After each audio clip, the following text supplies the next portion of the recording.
Okay, so remember that Reagan puts all of this together. He wins in 1980. There's this economic transformation in the first term of his presidency, and the country is, as a whole, generally speaking, better off. The economy is bigger in 1984 than it was in 1980 when he took office, or 81 when he took office. So he's going to ask people to engage in something called pocketbook voting, right? Take out your pocketbook, you look at it. Is it, doing better than it was when you elected the last guy? If it is, vote for him again. And if it's not, then vote for somebody new. And this is a political phenomenon that happens pretty regularly. It's part of the reason that George H.W. Bush is not reelected, because when he, at the end of his term in office, the economy is not doing so well, which is going to help to lead on this shift to Bill Clinton. It's a significant part, but I don't know if I would say the most significant part in President Obama's election, right? So after George W. Bush, a big reason that the Republicans are going to face such significant losses across the board has to do with the economic crash of 2008, which is going to lead to anger against the incumbent party. But anyway, we talked about Lawndale and Ferraro yesterday, didn't we? Good. So we know that despite the historic nomination of a woman for the vice president on a major party's ticket, Ronald Reagan, in fact, is going to win again. And his 1984 election is closer to what we would call a landslide. But in any case, let's take a moment to appreciate this particular cartoon, because you won't listen to anything I have to say if you're looking at it. So there's all kinds of the world according to Ronald Reagan. My favorite is Democrats and welfare bums, Republicans to all other real Americans, California, and then Ecotopia. Our China and their China, our oil, Israel, which inexplicably contains Beirut, socialists and pacifists, godless communists, liars and spies, because there's a lot of conflict over Poland. So there was that Thatcherland. Yeah, up here. Proposed. Anyway. So, there we go. Okay, are you ready to listen? So, economically, the policies of Ronald Reagan's second term are going to be almost the same as that of his first. And we've talked about his Strategic Defense Initiative, fondly known as Star Wars, and the growth of ICBMs, that is intercontinental ballistic missiles, and it's that push in military spending, which might rack up a whole bunch of debt for the United States, but also is going to push the Soviets into debt that they can't afford, and will ultimately lead to the undoing of the Soviet Union. But anyway, that aside, let's think about some of the other things that are going on. I'm going to talk about Lebanon a little bit later. So let's look at some of the other foreign policy issues. So first of all, Ronald Reagan is definitely not going to be soft on communism. And so when the tiny little country of Grenada is going to see this communist revolution, and there's this coup, and they put this dictator guy in charge, Reagan is going to stage a so-called rescue mission, because there's, I don't know, something like 25 or something U.S. medical students that happen to be in Grenada when this coup takes place. And so he's going to send this rescue mission that includes several hundred Marines. And they do get the medical students out, but they also place the new dictator under house arrest and do all kinds of other destabilizing things, because America. But nobody called it an act of war, and nobody fought back against the U.S. because Grenada. So it's sort of an interesting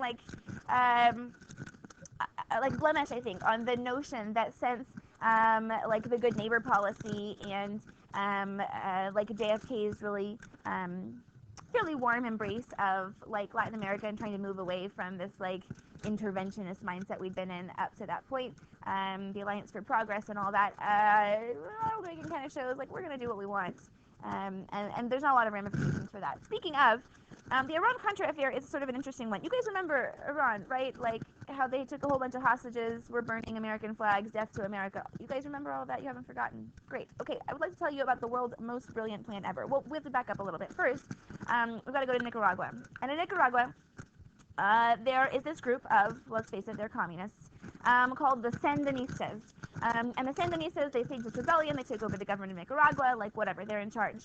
But the United States is, as you might expect, funding the rebellion against the Sandinistas. And if you guys think that the Contras sounds like a cool like name, look, historians, you got good at naming stuff. No, actually, the word Contra in Spanish just means against. Yeah, they're the againsters. Okay, that's what we named them. Anyway, so the Contras are going to be like fighting against the Sandinista government, but they're also pretty bad dudes. I mean, like, think like, you know, Latin American gang violence kind of. I'm not sure we want to be friends with them, but they're not communists, and they oppose the communists, which sounds good to America. So anyway, we're funding them, and then all of a sudden, like, people find out that we're funding them and how bad that they are, and so Congress literally passes a law saying you cannot fund these crazy, awful people anymore. Maybe they're not communists, but they are really bad dudes. No more money to the Contras.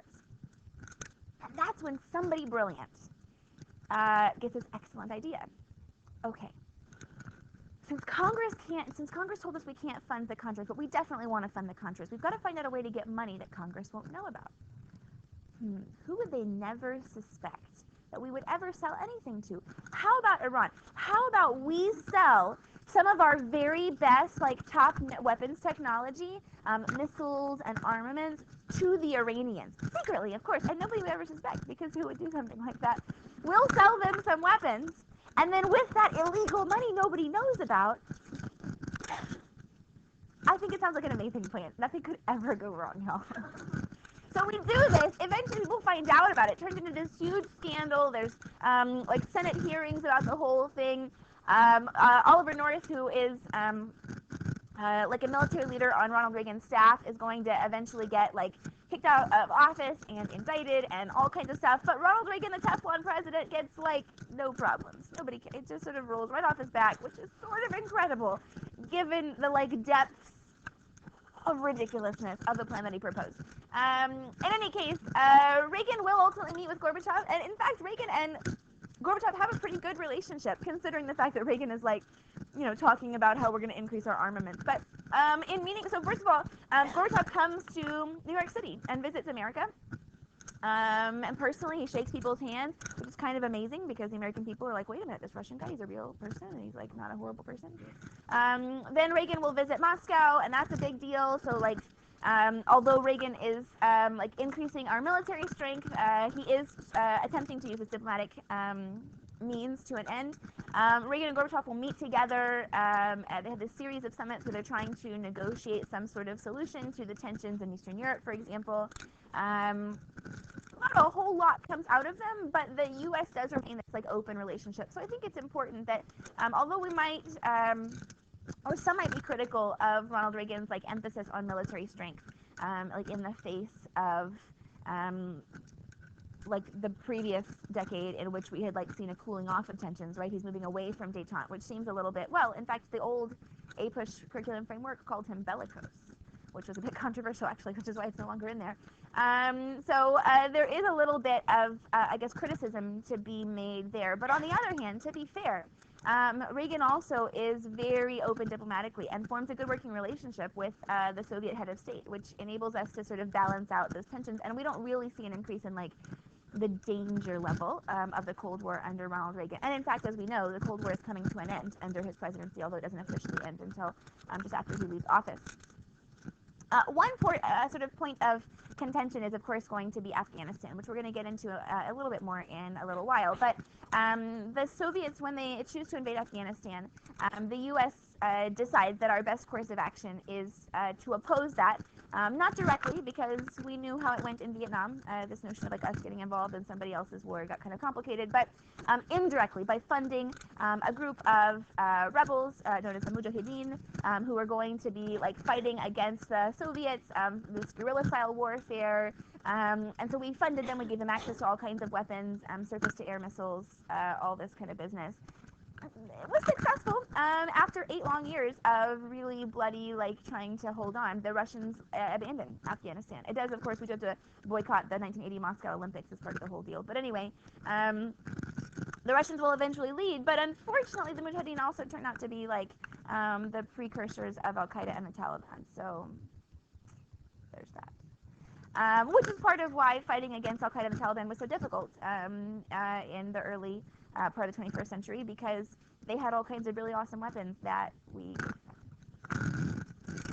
Alright, so we'll come back to Lebanon in a little while. So, okay, after 8 years, Ronald Reagan, of course, will leave office, and his vice president, George H.W. Bush, will assume office. You guys know a lot about 7,000 times in your lifetime. So, what I will say is the big issue, the big economic issue which undoes H.W. Bush. The first of which is this savings and loan crisis. So, yeah, here's Donald Trump. He's inescapable. Here's the deal. So you guys know like what credit unions are, right? So it's like a bank. It's not, you know.